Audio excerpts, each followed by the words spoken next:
Hello welcome back to the channel.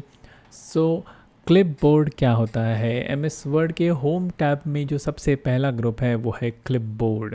तो clipboard basically हमारे system memory का एक टेम्प्ररी एरिया या फिर आप बफर एरिया कह सकते हैं, बफर मेमोरी कह सकते हैं, जहाँ पर आप जो कुछ भी कॉपी करते हैं या कट करते हैं वो टेम्पररीली यानी थोड़ी देर के लिए स्टोर होता है। तो अगर हम एम एस वर्ड के क्लिपबोर्ड की बात करें तो आप इस एरो से क्लिपबोर्ड को ओपन कर सकते हैं। देखिए, अभी थोड़ी देर पहले ये वीडियो स्टार्ट करने से पहले मैंने ये कंट्रोल यूनिट वाले पैराग्राफ को कॉपी किया था, इसलिए यहाँ पर क्लिपबोर्ड में एक आइटम कॉपीड दिखा रहा है।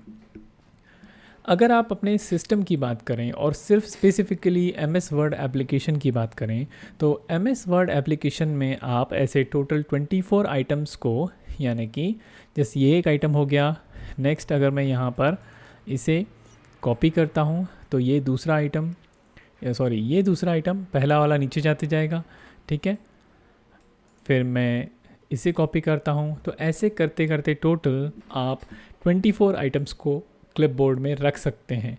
तो एम एस वर्ड आपको ये फैसिलिटी देता है कि आप 24 आइटम्स तक के, यानी सेंटेंस, पैराग्राफ और टेक्स्ट हो सकता है, कुछ भी हो सकता है, वो आप इसे कॉपी कर सकते हैं, ठीक है। तो ये है क्लिपबोर्ड।